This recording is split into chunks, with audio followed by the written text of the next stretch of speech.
वो चेतनात्मा। हम सभी भगवान पार्श्वनाथ के पादमूल में बैठकर जिनवाणी का रसवान पढ़ रहे हैं, जिससे कि हमारे अंतर में जो मिथ्यात्व के प्रति श्रद्धान बैठा है, जो हमारे अभिप्राय को खोटा करता है, ऐसे उल्टे अभिप्राय को अपन मिथ्यात्व कहते हैं, विपरीत अभिप्राय को हम मिथ्यात्व कहते हैं। और उसी ने जीव को संसार में अनंत काल से रखा है और दुख देता है। उस अभिप्राय को हम बदलने का प्रयास करते हैं और जिनवाणी के माध्यम से अपने आप के श्रद्धान को सम्यक्त करने का प्रयास करते हैं। और इसीलिए हमने इन शास्त्रों को अध्ययन किया है कि जो जो हमारी मान्यताएं अनादि काल से क्या है, राग की, द्वेष की, क्या है, और विषय कसायों की जो भावनाएं बनी हैं, ये वास्तव में मिथ्या मान्यताएं हैं, विपरीत मान्यताएं हैं। जो हमारे लिए आत्मा की ओर ना जाने दे, उसका नाम मिथ्यात्व है। जो हमारे लिए क्या है, आत्मा पर श्रद्धा ना करने दे, उसका नाम क्या है, मिथ्यात्व है। जो हमें भोगों में फंसा के रखे, उसका नाम क्या है, मिथ्यात्व है। जो हमें पापों में फंसा के रखे, जो हमें व्रतों को ना करने दे, जिनवाणी को ना पढ़ने दे, या अच्छे कार्यों में हमारी अरुचि होती है, ये सब क्या है, मिथ्यात्व है। ऐसा ब्रह्मदेव सूरी ने ये सब कथन जो है द्रव्य संग्रह की टीका में लिखा हुआ है। विपरीत श्रद्धान करने वाला कौन सा है, मिथ्यात्व है कि हमारे लिए जो मोक्ष के कारण थे वो हमने क्या है, दुख के कारण मान लिए। जो सुख के कारण थे, और जो सुख का कारण है, जो संयम आदि है, उसको हमने दुख का कारण मान के उस पर हम श्रद्धान ही नहीं करते, फिर ज्ञान और आचरण कैसे करेंगे। इसीलिए ज्ञान और आचरण के लिए यहाँ पर आचार्य महाराज ने ये समाधि के कारण भी बताए थे। किसका, सम्यक्त के बाद ज्ञान आया था, ज्ञान के बाद चारित्र आया, चारित्र के बाद समाधि का प्रकरण आया। उस समाधि संलेखना समाधि करने वाला जीव प्रथमा लेता है, संयम लेता है। क्या है, जो बैरागी हो गया है, सन्यासी हो गया है, विरक्त मना हो गया है, वो क्या लेता है, संन्यास लेता है। और संन्यास के साथ क्या है, संयम लेता है। ऐसा संयम लेने वाला जीव संसार से विरक्त होता है, और ऐसे ही भोगों से भी विरक्त होता है। संसार, शरीर और भोग, ये तीनों विरक्ति के कारण बनाना चाहिए। ये सम्यक दृष्टि के बनते हैं और फिर वो ही आगे बढ़ता है। और ऐसे ही बढ़ने वाला जीव क्या है, सामायिक करता है। सामायिक के बात आया था कि और शरीर से भी विरक्ति हो गई कि दिन रात कब तक इस जीव कब तक इस शरीर को खिलाता पिलाता रहेगा। यानी आयु का अंतिम क्षण आ जाता है, फिर भी इस जीव को शरीर के प्रति राग बना रहता है। क्या है, बुढ़ापे में पचता भी नहीं है, फिर भी लालसा नहीं जाती है। क्या है, भोगों की शक्ति भी नहीं है, पर फिर भी मन उत्साहित रहता है। इसीलिए यहाँ पर वो जीव, कल बताया था आचार्य महाराज ने, वो जीव विरक्ति के लिए, शरीर से विरक्ति के बढ़ाने के लिए वो उपवास करता है। पर्व के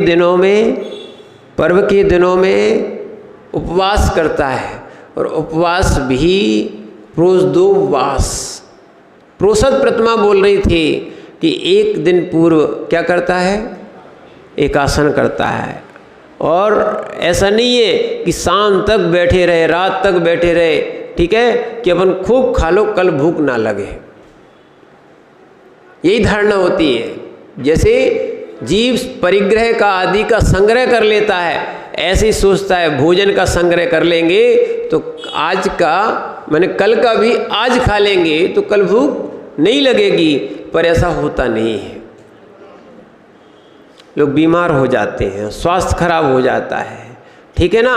यदि गरिष्ठ भी खा लिया जाए तो शरीर के लिए वो हानिकारक होता है। फिर आप एक साथ कैसे रख सकते हो, ठीक है। जैसे एक अज्ञानी जीव ने क्या किया, आपने छोटे में पढ़ा होगा, हम लोगों की पुस्तकों में वो कहानी थी। एक मुर्गी सोने के अंडे देती थी।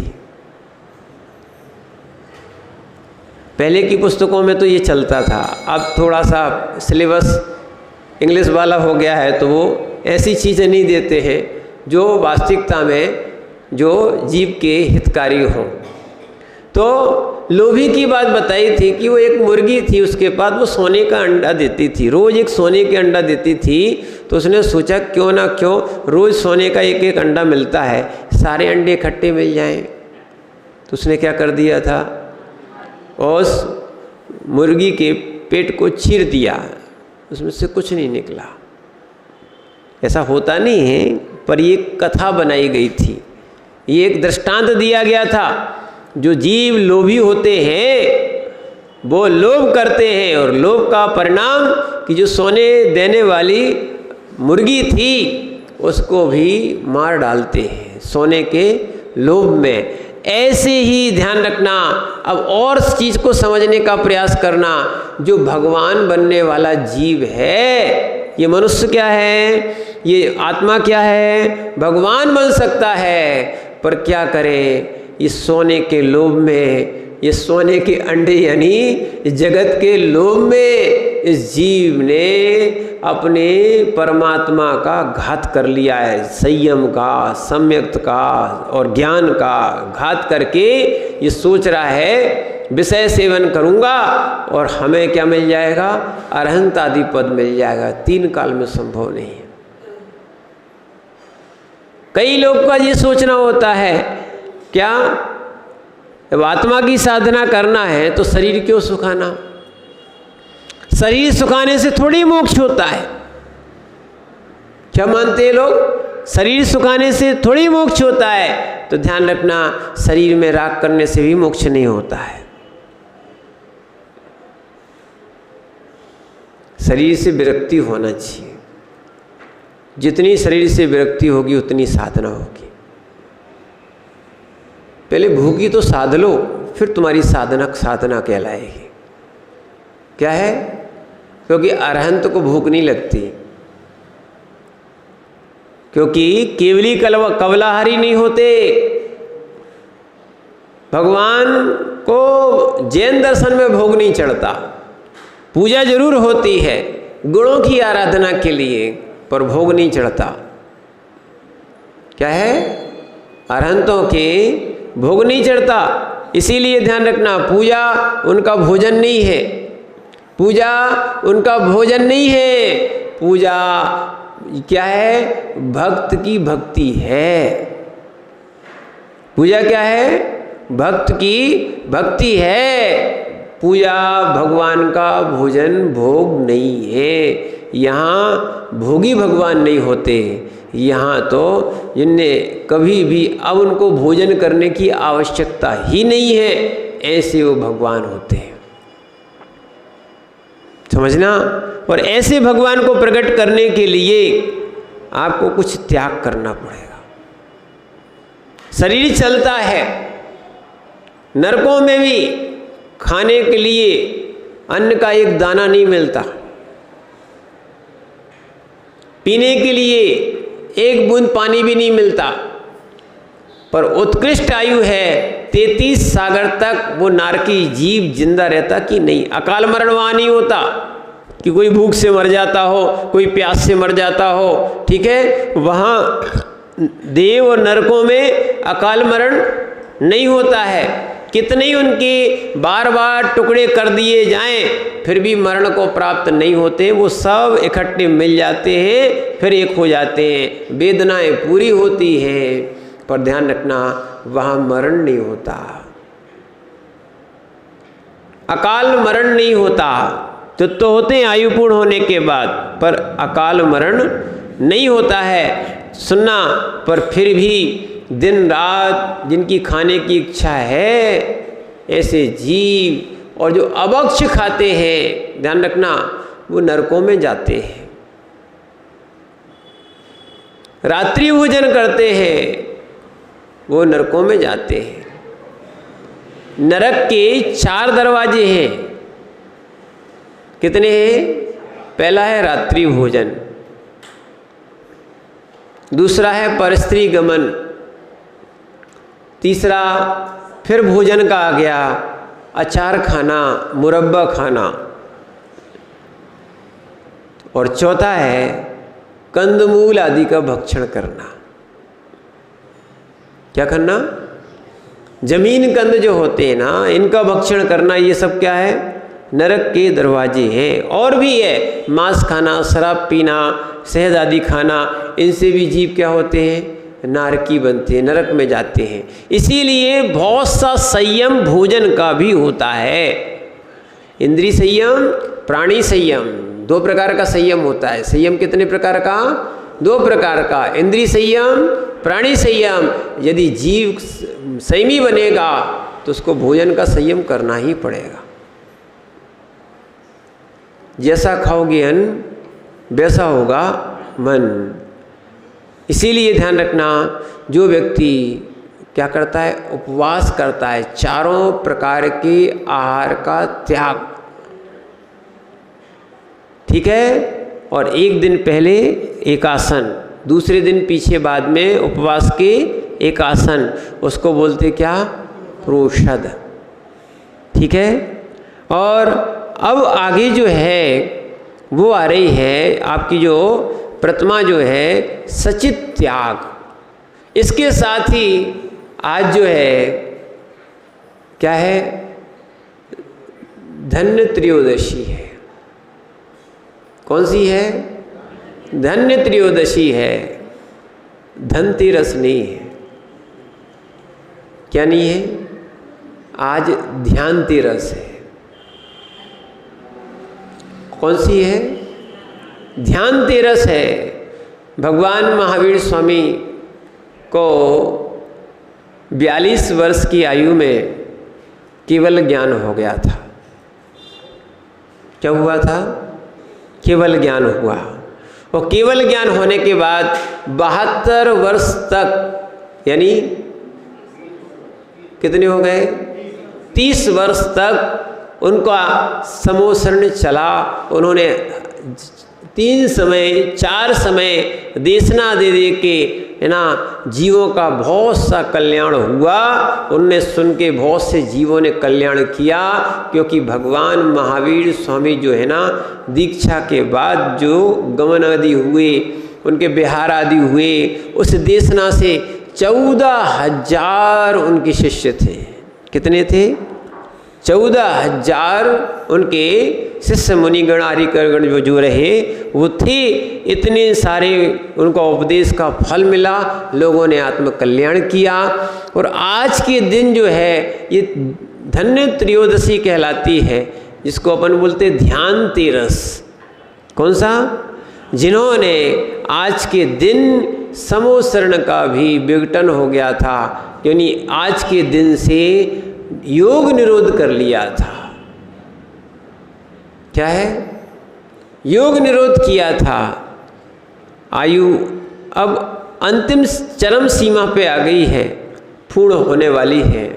और भगवान ने क्या किया? वो केवल ज्ञानी थे, सब जान गए क्या है? मनुष्य पर्याय का अब ये अंतिम समय आ गया है, ठीक है। और केवल ज्ञान हो ही गया था।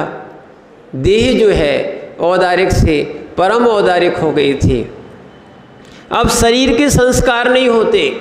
निर्वाण कल्याणक के दिन जो है ना, जैसे सामान्य जीवों का अंतिम संस्कार होता है, या समाधि के जो मुनि आदि के संलेखना के बाद जो संस्कार होते हैं, ऐसे जो भी मोक्ष जाने वाले जीव हैं उनके संस्कार नहीं होते हैं।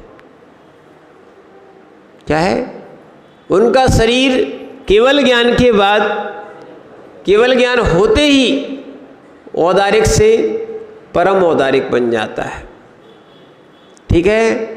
और जैसे परम औदारिक बनता है तो जब उनका निर्वाण होता है, आयु पूर्ण होती है तो शरीर कपूर की भांति सब उड़ जाता है, मात्र नख और केश बचते हैं, उनका भी स्वधर्मेंद्र अग्नि संस्कार करता है। ठीक है, ये अपन निर्वाण करने के दिन सुनेंगे। आज भगवान को क्या है, भान हो गया था कि अब इस मनुष्य पर्याय का ये कुछ क्षण शेष है, और उन्होंने ये योगों का निरोध कर लिया। क्या किया था? योगों का निरोध किया, वो आत्मस्थ बैठे हैं। आज से भगवान महावीर स्वामी की दिव्य देशना खिरना बंद हो गई थी, और जितने भी अपने पास ये शास्त्र आदि हैं वो उन्हीं के दिव्य देशना जो खिरी है, मुनियों ने उसी को लिपिबद्ध किया है। और आज गर्दन ने सुना था, मुनियों ने उसको लिपिबद्ध किया है, और आज जो अपने सामने ये आगम के रूप में है कि अरहंत ने कहा, गर्दन ने गूथा और मुनियों ने उसको लिपिबद्ध किया, इसको ये जिनागम में प्रूपित है। और जो यहाँ पर जितनी मिली थी उतनी पुष्पदंत भूतवल्ली आचार्य ने लेखन क्रिया की। क्या है? अरहतबली के शिष्य रहे ये, इन्होंने क्या है, सबसे पहले ग्रंथ कौन से थे? सठखंडागम। इन्होंने सठखंडागम 6 आगम लिखे हैं। ये नहीं कहना कि दिगंबरों के पास आगम नहीं है, सठखंडागम की रचना पहले ही से हुई है। क्या है? सठखंडागम, 6 खंड का आगम, ऐसा सठखंडागम ग्रंथ की रचना क्या है? रचना तो पहले से हो चुकी थी, या सब बातें थी, पर लेखन जो हुआ है वो पुष्पदंत और भूतबली स्वामी के द्वारा हुआ। उसी समय कसाय पाहुड़ की चूर्णी सूत्र लिखे गए थे, और उसी समय का बताते हैं एक तिलोय परिणति। 3 प्राचीन ग्रंथ हैं विशेष रूप से। यतिवस्व आचार्य का कौन सा है? तिलोय परिणति। ऐसे ये 3 ग्रंथ प्रारंभ में हुए, उसके बाद आचार्यों ने इसका लेखन प्रारंभ किया। तो ये द्वादशांग भगवान महावीर के स्वामी के द्वारा प्रदत्त उनकी शिष्य परंपरा से चली आई थी, और लेखन क्रिया इसलिए बाद में हुई है, इसको भी समझना। वकील साहब, नहीं तो आप ये कहो अपने ग्रंथ बाद में क्यों लिखे गए? क्योंकि पहले जो है ना, ग्रंथ को लेखन करना अच्छा नहीं माना जाता था। क्यों? शब्द रहेंगे, शब्दों को पुराने होने के बाद, जीर्ण शीर्ण होने के बाद अलग करना पड़ेगा, फिर विकल्प होता है, कहीं नीचे गिर जाता है तो विकल्प होता है, इसलिए शब्द का लेखन करना उचित नहीं समझा जाता था। पर क्षयोपशम घटने लगा, तब आचार्यों को लगा कि अब इनका लेखन करना आवश्यक है, तो उन्होंने फिर क्या किया? ग्रंथों का लेखन किया। अन्यथा बुद्धि क्षीण होती जा रही है, याद नहीं रहता है, और ग्रंथ नहीं लिखेंगे तो फिर वो लोग अपना आत्मकल्याण कैसे कर पाएंगे? इसीलिए और फिर मनमाना करेंगे। कैसा करेंगे? मनमाना करेंगे। इसीलिए ग्रंथों का फिर वो जो ज्ञान में थी उनका फिर आचार्यों ने लेखन कराया और किया, और करने के बाद अपने पास भी ऐसे वो आगम के ग्रंथ, जी समझना, समंतभद्र स्वामी क्या है? समंतभद्र स्वामी ये कुंद स्वामी, ये 1ली शताब्दी के ही शिष्य के ये पट्ट शिष्य रहे हैं, जिनके माध्यम से उमा स्वामी और उनके बाद समंतभद्र स्वामी, ऐसे उनके पट्ट शिष्यों के माध्यम से हमारे लिए ये रत्नकर्ण श्रावकाचार मिला है। इतने समय पूर्व लिखा गया था और आज तक अपना पुण्य का उदय है तो अरहंत की वाणी लिखी है आचार्य भगवान समंतभद्र स्वामी ने, और आज हमें मिल रही है, क्योंकि उनकी देशना का काल तो मात्र कितना था? 30 वर्ष तक। भगवान महावीर स्वामी ने उपदेश कितना दिया? मात्र 30 वर्ष तक। ठीक है ना? जो चातुर्मास का प्रारंभ हुआ था ना, वो हुआ था कब से मालूम है? हाँ, वीर शासन जयंती से भगवान की दिव्य देशना खिरना प्रारंभ हुई थी, ठीक है। और आज ये त्रयोदशी तक या द्वादशी तक उनकी देशना खिरी, और आज के दिन ध्यान तेरस है। आज के दिन भगवान ने योग निरोध करके ध्यान में बैठ गए थे, ध्यान में लीन हो गए थे। और अमावस्या की प्रातः बेला यानी चतुर्दशी के अंतिम पहर में भगवान महावीर स्वामी को, भगवान वर्धमान स्वामी को पावापुर से निर्वाण की प्राप्ति हुई थी। क्या है? तो ऐसे ही हमारा भी निर्वाण हो, हम भी संयम के पथ पर आगे बढ़े। इसी भावना से ध्यान रखना, ऐसा नहीं सोचना कि आज के दिन एक और विकल्प आ रहा है लोगों को कि महाराज जी आज तेरस कब तक रहेगी, कब तक रहेगी, कब तक रहेगी। जैन दर्शन में उदय तिथि मान्य है, 6 घड़ी जो उदय तिथि होती है वो ही मानी जाती है। दीपावली के संबंध में भी लोग पूछ रहे थे कि महाराज जी दीपावली कब मनाई जाती, कब मनाई जाती, कब तक रहेगी, क्योंकि नक्षत्र बदलने से वो तिथि अलग हो रही है। तो उन्होंने कहा कि भाई सुबह भगवान महावीर स्वामी को क्या हुआ था? मोक्ष हुआ था, निर्वाण की प्राप्ति हुई थी। और शाम की बेला में गौतम स्वामी को केवल ज्ञान हुआ था। इसीलिए नक्षत्रों का विकल्प ना करके सुबह अपन लाड़ू चढ़ाते हैं और शाम की बेला में भगवान की पूजा, और गौतम गणधर स्वामी की पूजा, उनको केवल ज्ञान हुआ था। और सरस्वती पूजा, कौन सी? सरस्वती पूजा, ये 3 पूजाएं करते हैं। कौन कौन सी? भगवान महावीर स्वामी की और गौतम गणधर स्वामी की और सरस्वती पूजा, क्योंकि केवल ज्ञान हुआ था ना, इसलिए सरस्वती पूजा अपन 3 पूजाएं करते हैं। और वो गोधूली की बेला में क्या है? अष्टद्रव्य से ही पूजा करते हैं। किससे करते हैं? ये लाई आई से पूजा नहीं होती है। किससे नहीं होती है?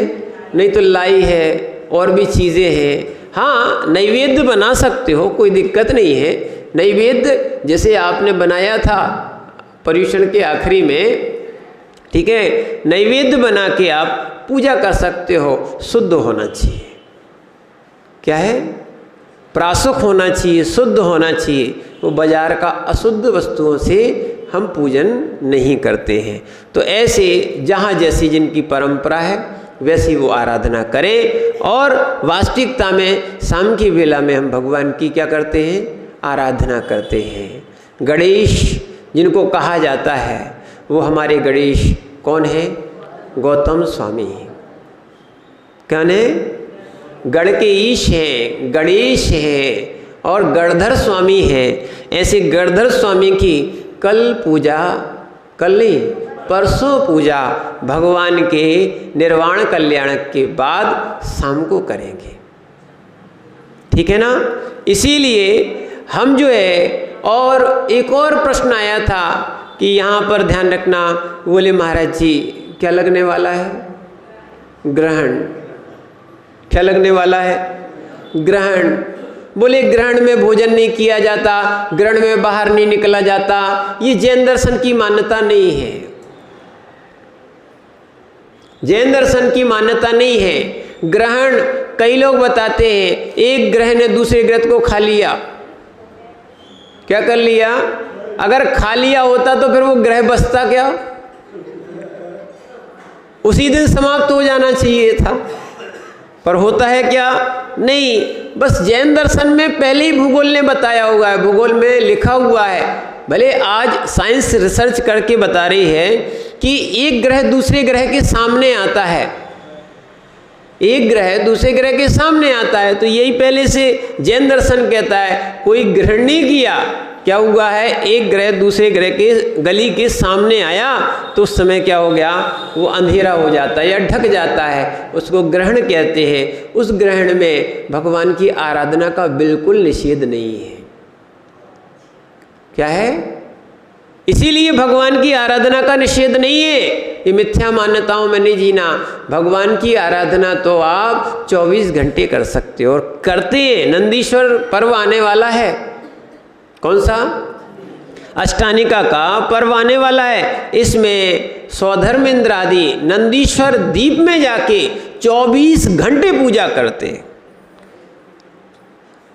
6 घंटे पूर्व में, 6 घंटे दक्षिण में, 6 घंटे पश्चिम में और 6 घंटे उत्तर में, ऐसे, क्योंकि वहाँ पे दिन रात नहीं होता और देवों को नींद आदि की बाधा नहीं सताती।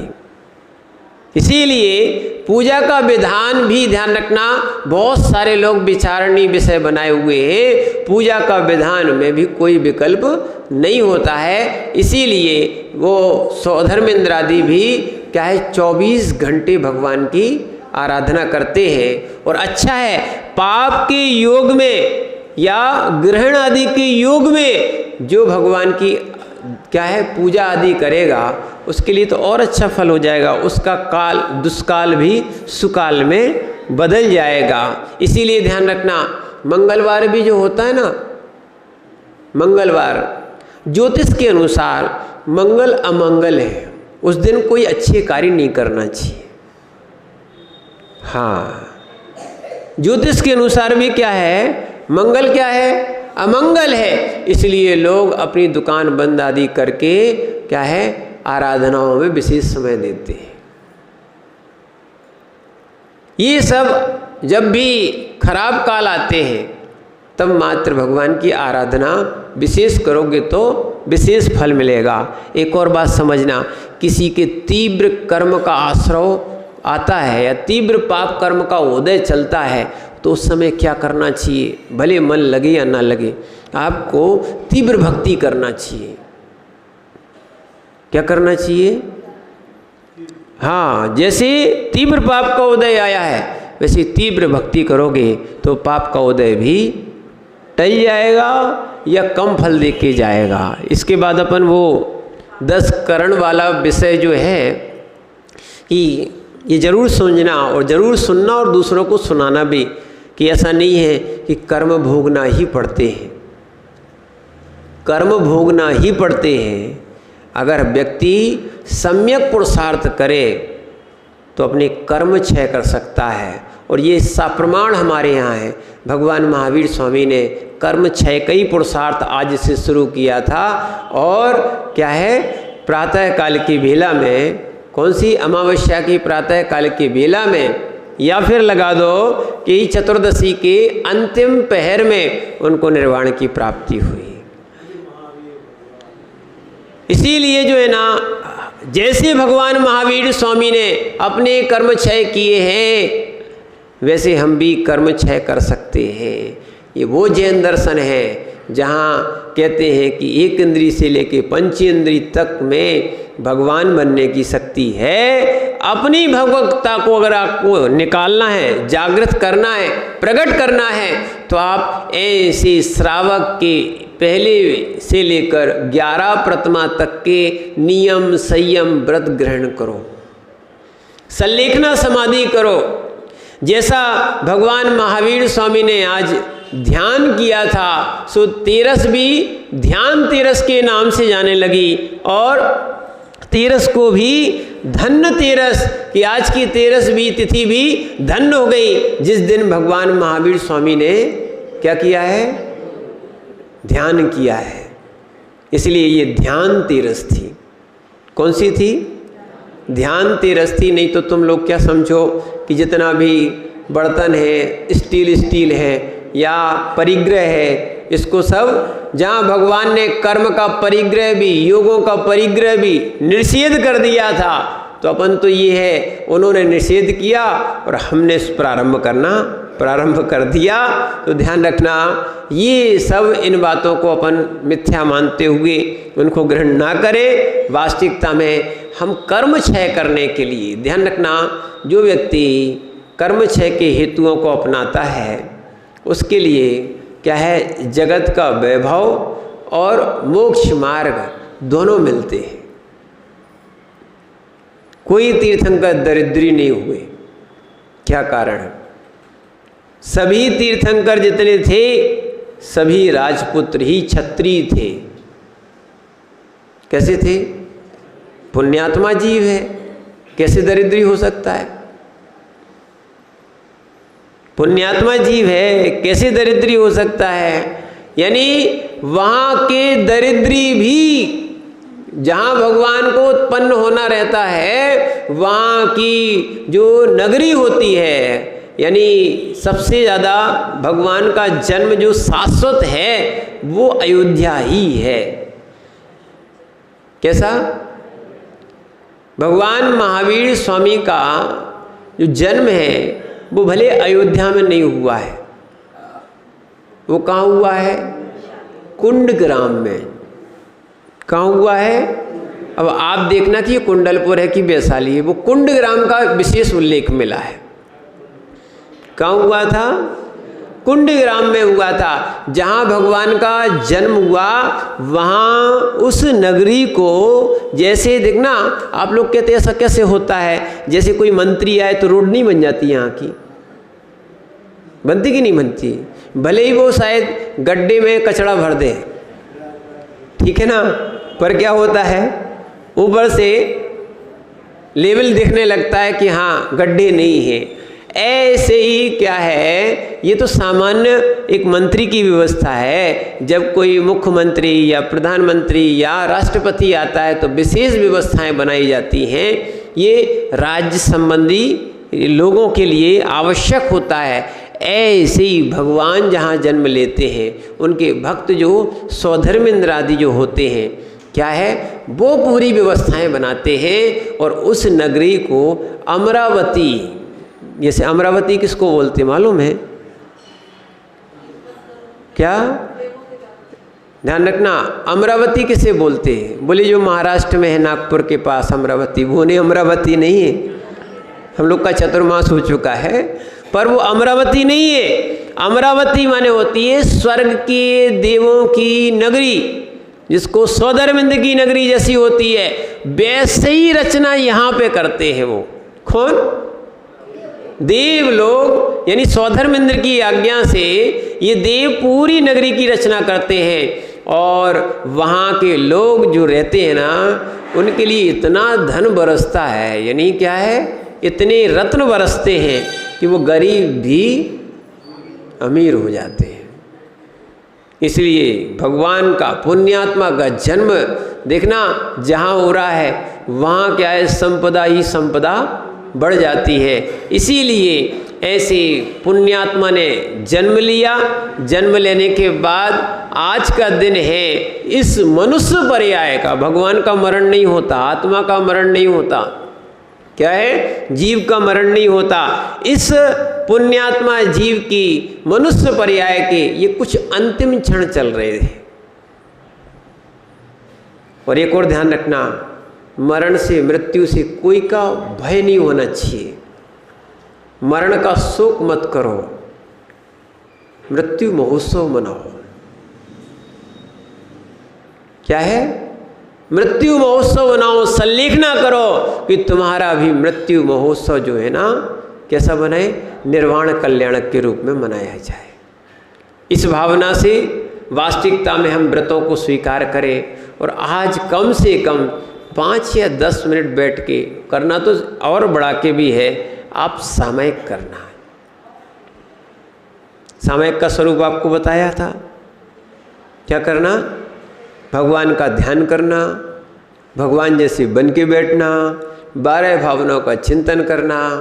और ये आज ध्यान तेरस दीपक जला के करते हो तो वो आपकी प्रथा है, ठीक है, पर वास्तविकता में ध्यान करके ध्यान तेरस को मनाओ। धन को इकट्ठा करके धनतेरस न मना के भगवान ने ध्यान किया था। आज पूरे परिवार के लोग क्या करें, ध्यान बैठ के आराम से, नहीं बनता है तो कम से कम जाप ही कर ले, ठीक है, और बैठ के विचार करना हम भी भगवान बनने वाले जीव हैं। कहाँ मिथ्या संस्कार में पड़ गए कि जो धन जोड़ने में लगे हैं, जो साथ में जाने वाला नहीं है, या तन की सेवा में लगे हैं जो साथ में जाने वाला नहीं है। इसीलिए एक यहाँ पर प्रकरण जो अपना चल रहा है, यानी रत्नगंड श्रावकाचार में, वो 5वीं प्रतिमा में आ गया है। 5वीं प्रतिमा जो है ना, सचित त्याग प्रतिमा है। कौन सी है? सचित त्याग प्रतिमा है। तो यहाँ सचित त्याग में बताया जा रहा है। अब वो बैरागी जो है ना, वो जिनमें जीव होते हैं, जीव सहित हैं, ऐसी सचित वस्तुओं को सेवन नहीं करता। सचित का भी अर्थ समझ लो अच्छे से। सह चित्तः सचित्तः, क्या बताया? सह चित्ता सचित्ता, यानी जो जीव सहित हो उसको सचित बोलते हैं। चित्त यानी जीव, चित्त यानी क्या होता है? जीव। चित्त जो जिसमें जीव हो उसको बोलते सचित। जब बैरागी हो जाता है तो जीव सहित वस्तुओं को सेवन नहीं करता, चाहे वो एक इंद्री भी क्यों ना हो, उसको अचित करता है, अचित वस्तुओं का प्रयोग करता है। इसलिए मुनिराज भी कच्चा पानी नहीं लेते, प्रासुक पानी लेते हो, प्रासुक में भी उबला हुआ पानी लेते। ऐसे ही सचित प्रतिमा वाले जो है ना, वो हर चीज़ को उबालते नहीं है, हर चीज़ को प्रासुक करते हैं। कुछ को गर्म भी किया जाता है, कुछ को छिन्न भिन्न भी किया जाता है, किन्हीं को लवण आदि के द्वारा उसको प्रासुक किया जाता है। जैसे पानी को गर्म भी किया जाता है, और पानी में क्या है, कौन से छने पानी में ठीक है, जैसे लौंग आदि डाल दी है, लौंग है, इलायची है, सौंफ है, ये अपन भोजन वाला पानी होगा, पीने वाला योग्य पानी है, इसमें अगर डाल दी है तो ये 6 घंटे तक प्रासुक हो जाता है। कितने हो जाता है? 6 घंटे तक। यदि आपको स्नान भी करना है, कुछ नहीं है, आप फिटकरी डाल दो, कोई कलर डाल दो, कोई कुछ भी चीज़ डाल दोगे तो 6 घंटे तक क्या होता है? प्रासुक होता है। ध्यान रखना, कई जगह दक्षिण भारत में और भी जगह पानी गर्म नहीं किया जाता अभिषेक का। वो लोग क्या करते हैं, गंध आदि डाल देते, उसमें छान के गंध आदि डालते हैं और उससे फिर अभिषेक करते हैं। वो भी क्या हो गया? प्रासुक हो गया है। 6 घंटे तक तो वो क्या माना जाएगा? प्रासुक माना जाएगा। कोई गर्म करते हैं और कोई ऐसे ही सामान्य जल से, प्रासुक जल से भगवान का अभिषेक करते हैं। ले सकता है, ऐसा नहीं है, पर मुनिराज के लिए विशेष है। मुनिराज उबला हुआ पानी ही लेंगे, नहीं चलेगा उनके लिए। और यहाँ तक कि एक और ध्यान रखना, प्रासुक पानी की एक और विधि है। जो झरने से पानी निकलता है, किससे? झरने से पानी निकलता है, मुनिराज को प्रासुक है, पत्थर से वो टकराया हुआ है। सुनना, मात्र मुनिराज के लिए प्रासुक है। मुनिराज उसको क्या है, कमंडल आदि में अगर कहीं नहीं भरा हो तो उसको लेंगे। लेने के बाद कोई विशेष आवश्यकता पड़ गई तो लेंगे। लेने के बाद वो उसको सुखा भी देंगे कमंडल को, और उसका प्रायश्चित भी लेंगे। पर श्रावक को टकराया हुआ जल बिना छान के प्रयोग नहीं कर सकते, उनको छानना ही पड़ेगा। झरने आदि का पानी भी कैसा करना पड़ेगा? छानना ही पड़ेगा। ये विधि है, और छने हुए जल को ही प्रासुक किया जाता है।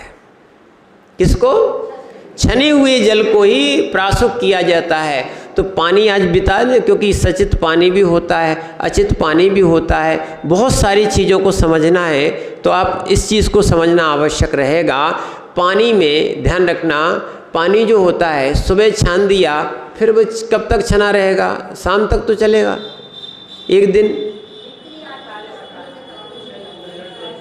अपन सुबह तो छान के रख लेते, बोले छना रखा है, ऐसे नहीं होता। ऐसे ही होता ना, पानी सुबह छान लिया तो क्या हो गया? छना हो गया ना। और किससे छानना चाहिए? छन्नी से। किससे छानना चाहिए? राजू भैया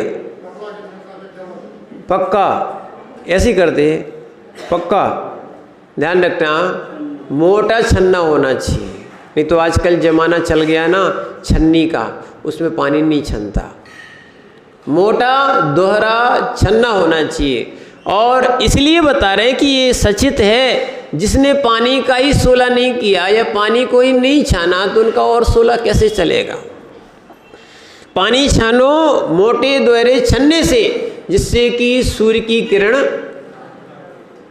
आर पार पूरी दिखती रहे, कि नहीं दिखती रहे, ना दिखे ऐसा। नहीं तो लोग क्या करते? धोती का छन्ना बना लेते, बनियान का छन्ना बना लेते।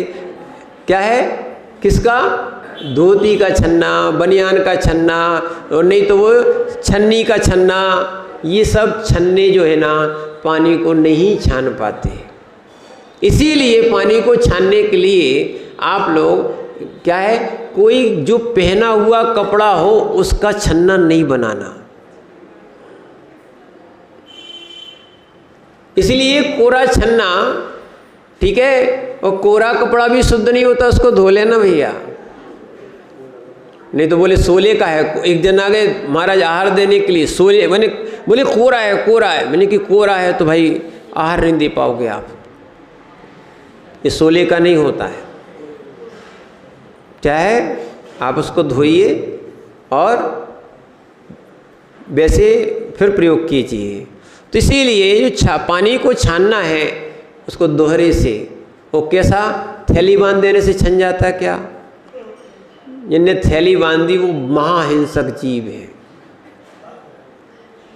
क्या करें, है ना। अपनी अपनी है ना, छोटी छोटी सी बर्तन लाओ। जब पीने के लिए बोतल ला सकते हो तो पैर धोने के लिए प्राशक पानी भी लाना चाहिए। थैलियाँ बांधोगे उसमें जीव छनेंगे, लटके रहेंगे, बेचारे खत्म हो जाएंगे। सारा दोष तुम लोग जानो। क्या है? कुएं में, नल में, तालाब में छन्ना नहीं बांधा जाता, छन्ना अपने बर्तन में लगाया जाता है।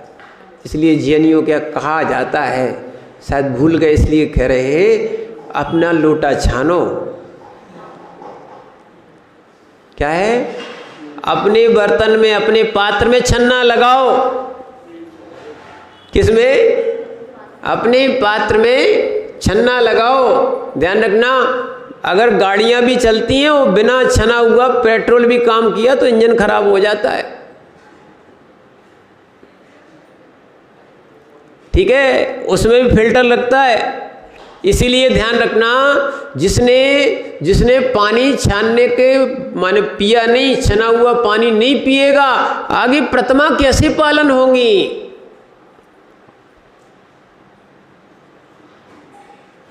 कैसे व्रती बनेगा? जिसको दीव की दया नहीं है, क्योंकि यहाँ वो दया मूर्ति वाला शब्द आ रहा है, इस श्लोक में लिखा हुआ आ रहा है, दया मूर्ति वाला जीव ही ये सचित त्याग प्रतिमा को ग्रहण करता है, जो दयालु होता है। लोग कहते हैं ना दया, बहुत दयावान जीव है, जो बहुत दयावान जीव है। आज समझ में आएगा, भले चाहे चींटी को वो आटा खिलाते हो, चाहे कहीं कबूतरों को दाना डालते हो, चाहे कहीं को भी घास देते हो, बहुत सारी चीज़ों दया बात बताते हैं। वास्तविक दया तो यहाँ से समझो कि दयावान जीव ऐसा है जो सचित का भी घात नहीं करता।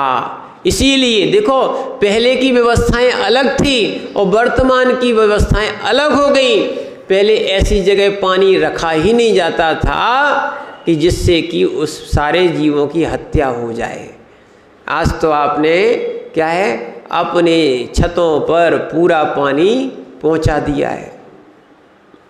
क्या होता है, पूरा गर्म हो जाता है। वो बोलते महाराज वो तो प्रासुक ही निकल रहा था। क्यों? लगभग 9 महीने तक गर्मी रहती है, रहती कि नहीं रहती? अब ऊपर से पानी आएगा, बिल्कुल उबला हुआ आएगा। अब बेचारे सारे जीव, सोच लेना, जितने अपन तो एक पात्र का सोचते हैं कि छोटा सा बर्तन जो है ना, अनछना नहीं रहना चाहिए। सारा इतना सारा टंकियों का टंकी पानी उबल जाता है, सारे जीव खत्म हो जाते हैं। ये सब पाप उन्हीं ग्रस्तों को लगता है, मुख्य रूप तो उन मुखिया को लगता है जो उसके मालिक हैं। थोड़ी सी मेहनत करते आप, पानी की टंकी पहले कहाँ होती थी? नीचे ही होती थी, या स्नान गृह में ही होती थी। तो अपन उसको उठा के छान सकते थे और बिलछानी भी आराम से वहीं की वहीं डाल दो। कितनी अच्छी व्यवस्था थी। आज भी हो सकती, कोई बड़ी बात थोड़ी। जहाँ नल लगा है वहाँ ड्रम रख लो, उसी ड्रम को भर लो, उसी में बिलछानी डालते जाओ। पर सुविधाएं थोड़ी छोड़ना पड़ेंगी, दया अगर है तो। सबसे पहले पानी छानने की इस विधि को करना, बिलछानी डालना, और बिलछानी की भी अपनी योग्यता है, अपने अनुसार आप उसको पहुंचाने का प्रयास करो। जब नल चले जाते हैं तो उसमें भी पानी वापस हो जाता है। ऐसी व्यवस्था रखो, हो जाएगी। देखो, सारी व्यवस्थाएं करना चाहो, सारी व्यवस्थाएं हो सकती हैं। जब विदेशों में भी शुद्ध भोजन मिल सकता है, क्या है, तो अपनी व्यवस्था जैसी बनाओगे वैसी व्यवस्थाएं बन जाएंगी। आज तो बहुत सुविधाएं हैं, पानी भी मिल जाता है, दूध भी मिल जाता है, चक्की भी पीसने के लिए सब घरों में है, मसाले पीसने की सारी व्यवस्थाएं। आज चाहे जीव तो हर घर में शुद्ध भोजन का व्यवस्था बन सकती है, प्रमाद छूट जाए तो इसीलिए अब वो 5वीं प्रतिमा वाला जीव क्या करता है, कैसे सचित वस्तुओं को सेवन नहीं करता है और उसको कैसे करना चाहिए, ये सारी चीज़ें यहाँ पर बताते हैं। क्योंकि बैरागी जीव है, ऐसा भोजन क्यों करे जिससे नरक जाना पड़े। क्या है, इसीलिए शुद्ध भोजन बनाता है। शुद्ध में क्या क्या करता है तो और बताते हैं। मूल फल शाक शाखा, मूल फल शाक शाखा, करीर कंद प्रसून भी जानी, नामानी ओतियोयम, नामानी ओति सोयम, सचित विरतो दया मूर्ति। पढ़िए।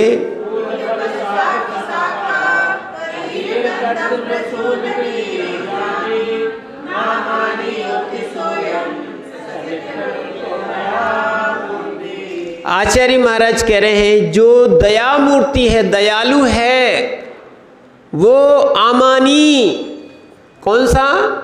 आम। आम, आम मानी यानी होता है कच्चा। आम का अर्थ क्या होता है? वो खाने वाला भी आम होता है, और ये आम का संस्कृत में अर्थ होता है कच्चा। ऐसा अपक्व, कच्चे और हरे, जो कच्चा हो और अपक्व अवस्था है, पका हुआ ना हो, और ऐसे हरे या हरी हुई वस्तु, हरी हरी समझना, ऐसी वस्तुओं को नहीं खाता जो पूर्ण रूप से विकास को प्राप्त नहीं हुई हो। और कई लोगों की आदत ही होती है ऐसी चीज़ें खाते हैं जो बिल्कुल छोटी छोटी हो। क्या है? ऐसे ऐसे चीज़ों को कभी नहीं खाना चाहिए जो पूर्ण विकास को प्राप्त नहीं हुई हो। क्योंकि जितनी भी वनस्पति है क्या है, प्रारंभ अवस्था में ये साधारण है, भले प्रतीक हो पर साधारण होती है, इसीलिए छोटी अवस्था में इनको नहीं खाना चाहिए अगर दया मूर्ति है तो। नहीं तो लोग तो क्या क्या खाने लगे, वो कुकरमुत्ता बोलते जिसको, क्या है, मशरूम, बहुत मशरूम हो रहा है, लोग खा रहे हैं इनको। क्या है, जिनको जैन दर्शन में बिल्कुल निषेध किया गया है, ऐसे 5 उदंबर में अंजीर लोग क्या है दवाई के नाम से खूब खा रहे हैं। यानी त्रस जीव सामने ही निकलती हुई दिखते हैं, छोटे छोटे पंखियाँ निकलती हैं, ऐसे अंजीर आदि को भी लोग खा रहे हैं, समझते नहीं है ये त्रस जीव खाने से, यानी वो आपके 5 उदंबर फल खाने से मांस के खाने का दोष लगता है। इसीलिए ध्यान रखना, दया मूर्ति जो होगा वो पानी छानेगा। बोले महाराज जी हम तो पूजा कर जाते हैं, है ना, स्वाध्याय कर लेते हैं, एक आध उपास कर लेते हैं, और पारना होटल में होती है हमारी। कहाँ होती है, कहाँ गए वो, कौन समोसा वाले, राजा समोसा वालों के यहाँ,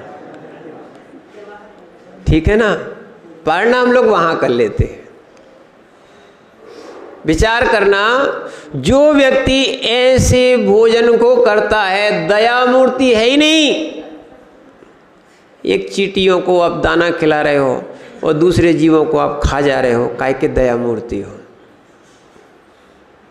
सच्चे दया मूर्ति होते तो अहिंसाणु व्रत का पालन करते, या सच्चे दया मूर्ति होते तो महाव्रत लेते कि हम कि नहीं, क्या बोलते, ना तो त्रस जीवों का घात करेंगे और ना स्थावर जीवों का, माने एक इंद्री से लेके 5 इंद्री तक के जीवों का घात नहीं करता है, वो दया मूर्ति होता है। दयालु श्रावक और ऐसे दयालु वास्तविकता में निर्ग्रंथ योगी होते हैं।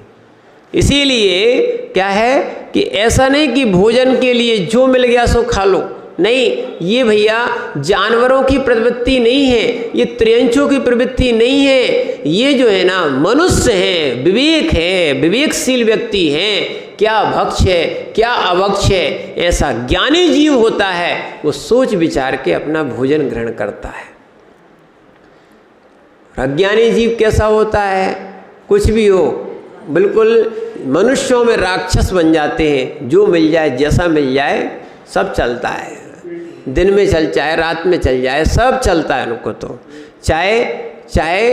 चाहे पीले आलू हो चाहे लाल आलू हो, चाहे आज तो सफ़ेद आलू भी सब चलने लगे हैं। सफ़ेद आलू समझ गए क्या, अंडा, बोले शाकाहारी होता है,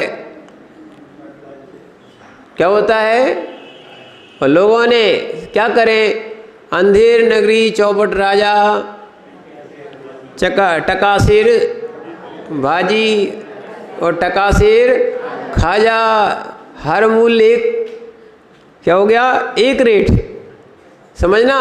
और उन्होंने क्या बता दिया कि भैया अंडा शाकाहारी होता है, किस पेड़ पे लगता है जी तो बताओ,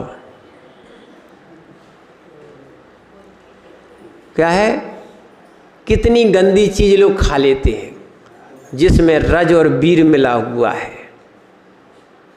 ऐसी गंदी चीज़ें क्या है, लोग अंडे को मुंह पे लगा लेते, शरीर पे लगा लेते, ब्रेड पे लगा लेते, क्या हम लोग क्या क्या पे लगा के, और बिस्कुटों में तो डल के ही आता है, सो बिस्किट भी सुबह सुबह नाश्ते में आप लोग खा लेते हो, ठीक है ना, चाहे वो पार्ले के हो चाहे ब्रिटानिया को हो, इन सब में प्रोटीन के नाम से देखना एग लिखा है, सर्च कर लेना आप,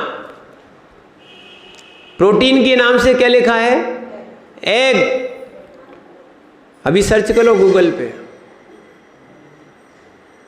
अनिल भैया मोबाइल लाए हो, नहीं है, देख लो अभी देखना, प्रोटीन के नाम से क्या मिलेगा, एग। और हाँ मकरीर साहब नाश्ते में शुरू हो जाते होंगे क्या, बिस्किट, ठीक है, पर क्या है ये जहाँ ये अंडे वाले प्रोडक्ट आ रहे हैं बहुत सारे,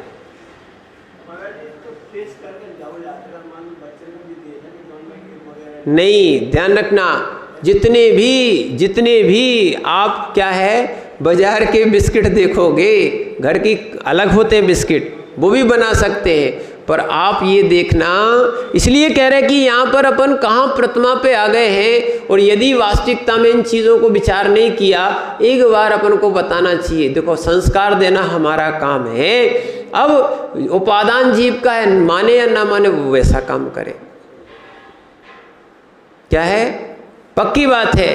अभी वो कहाँ गया, मयूर मेडिकल वाले, उनका छोटा सा बच्चा आया था, है ना, और ऐसे ही वो इनका आगम आया था भैया अध्यक्ष जी का बच्चा, तो उसने भी उनको मात्र यही बताया कि बेटा ये बताओ अपन सुअर खाते क्या? बोले नहीं खाते। सुअर खा सकते? बोले मांस ही नहीं खाते, तो सुअर कहाँ से खाएंगे? ठीक है, तो उन्होंने कहा अपन क्या छी सकते क्या? सुअर को कौन छीता है बताओ? कोई छीता है क्या? कोई पालता है क्या? ठीक है, जब उसको बताया तो अपन क्या उसकी बनी हुई चीज़ खा सकते क्या? जब अपन चमड़ा नहीं पहनते हैं, क्या नहीं पहनते हैं, जब चमड़ा नहीं पहनते, माने कोई चमड़ा भी पहनता हो तो माने माना कि गाय या और का पहन ले, भैंस आदि का, कोई सुअर का चमड़ा पहनेगा क्या?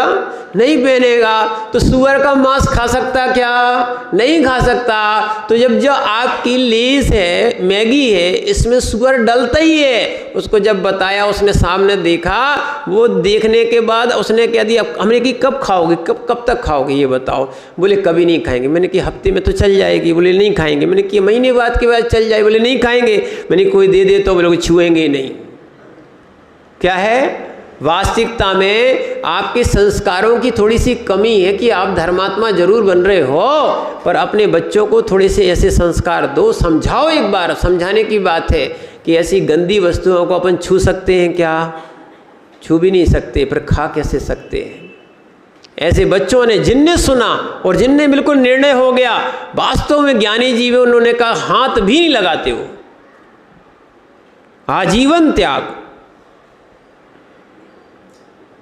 पर हम क्या करें, लोभ और लालच में आके बच्चों को बना देते हैं, वो खिला देते हैं। ध्यान रखना, जो व्यक्ति मांस खाता है उसकी वासनाएं तीव्र होती हैं। क्या है,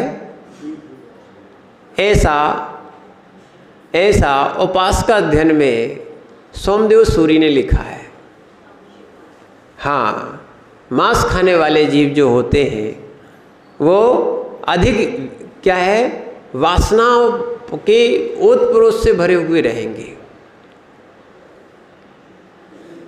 मन को छिन्न भिन्न कर देगा।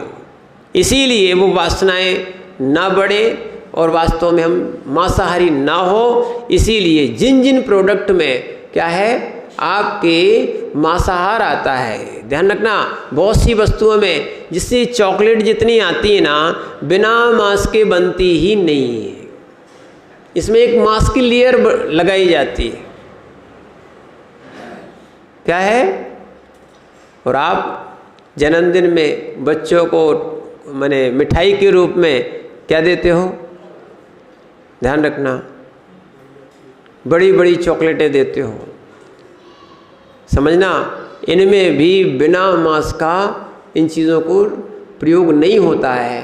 तो जो मांस की वस्तुएं नहीं है, ऐसी घर में बना के अपने सामने बनवा के भले दी जाएं, पर मांसाहार का प्रयोग नहीं करना चाहिए।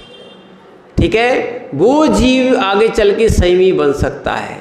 सोच लेना, क्या है, शेर ने मांस नहीं खाया था। कौन? भगवान महावीर स्वामी बनने वाला जीव पूर्व पर्याय में, लगभग 10 पर्याय पूर्व की बात बता रहे हैं। क्या उसने शेर की अवस्था में मांस छोड़ दिया था? आज भगवान महावीर स्वामी की ध्यान तेरस है। क्यों ना क्यों आज अपन इतना ही ध्यान कर लें, उन जैसा ध्यान कर पाएँ या ना कर पाएँ, पर अपन भी उन महावीर स्वामी बनने की प्रक्रिया में प्रारंभ कर दें, भगवान अपने निकालना प्रारंभ कर दें। जिन चीज़ों में मांस डला होगा, अंडे डले होंगे, उन चीज़ों का त्याग। पक्का? 9 बार 9 मुकार मंत्र पढ़ लो।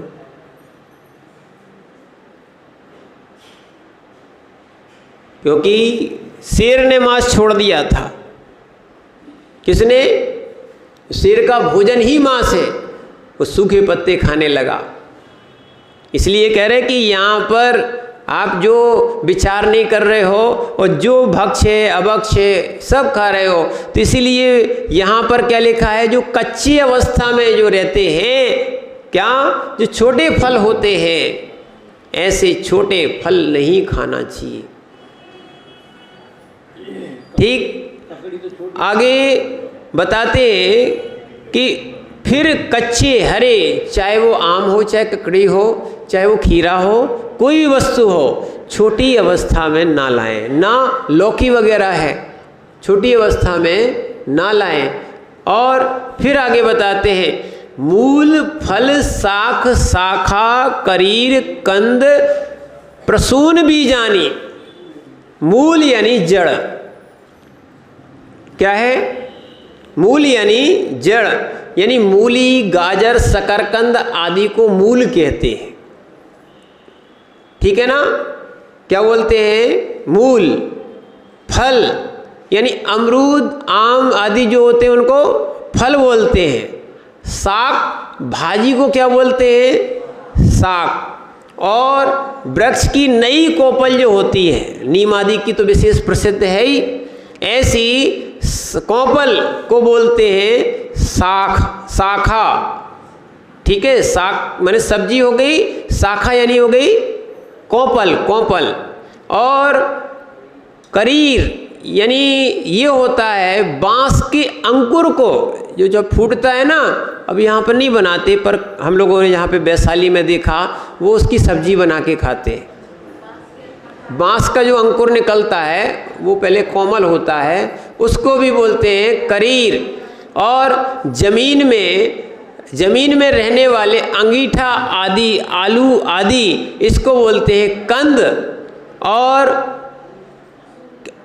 क्या बोलता है? कंद। और फिर उसके बाद उन्होंने लिखा है जो प्रसून यानी होता है फूल, उसको कौन सा है? गोभी का फूल। कौन सा? पत्ता गोभी भी नहीं खाना। पत्ता गोभी में ऐसा कीड़ा होता है जो बनने के बाद भी समाप्त नहीं होता और दिमाग में घुस जाता है, माइग्रेन आदि हो जाता है। इसीलिए कोई भी, चाहे वो भक्ष जरूर हो, पर ऐसे कीड़े होने के कारण इनका प्रयोग ना करें। तो ऐसा उसको प्रसून बोलते हैं। और गेहूं, चना आदि को क्या बोलते हैं? बीज। और ये सब, इन सब का कथन किया ना, ये सब आम यानी होता है अपक्व अवस्था में सचित यानी जीव सहित होते हैं। कैसे होते हैं? सचित यानी जीव सहित होते हैं। अतः दयालु श्रावक को इन्हें नहीं खाना चाहिए। अंगीठा जो जमीन में होता है, इसलिए यहाँ क्या दिया है? जमीन में रहने वाला अंगीठा। ठीक है ना? ऐसा बहुत सारी वस्तुएं जो है ना, इनको देख लो, जो खाते हैं उनके लिए कि ये अपक्व अवस्था में। और अब ध्यान रखना, नहीं तो कहो महाराज जी आपने आलू की बात कही है, तो आलू को पका के खा सकते क्या? ध्यान रखना, ध्यान रखना। नहीं तो एक सचित अचित विचार पुस्तक निकली, उसमें लिखा था, क्या है, ऐसा हमने सुना है, उसको और पढ़ के देखेंगे तो और बता देंगे आपको। उन्होंने कहा कि क्या प्रासुक करके खा सकते हैं। एक पंडित जी थे, बहुत प्रसिद्ध हो गए हैं। क्या है? तो इसीलिए सचित अचित विचार मिल जाएगी आपको, उस पर आप देख लेना। तो इसीलिए सचित अचित विचार में उन्होंने अपने विचार रख दिए हैं, पर वास्तविकता में वो विचार मान्य नहीं है। आलू को उबाल के नहीं खा सकते हो, कोई भी कंद को उबाल के प्रासुक करके नहीं खा सकते हो। समझना, ये अभक्ष ही है। कैसा है? अभक्ष ही है। ठीक है ना। गेहूँ, चना, ये समय आपका हो गया है। इस विषय को अपन और अच्छे से कल और समझाने का, या आगे समय रहेगा तो अपन उसको और समझा देंगे। अगर दीपावली परसों की है ना, ठीक है, तो वो अपन करके या कल अपन देख लेंगे इस विषय को। तो इनको क्या है, अपक्व अवस्था में नहीं खाना चाहिए। क्या नहीं खाना चाहिए? नहीं तो सचित का दोष लगता है और उसमें जीव हिंसा होती है, ऐसा समझना चाहिए। ओम नमः सिद्धे।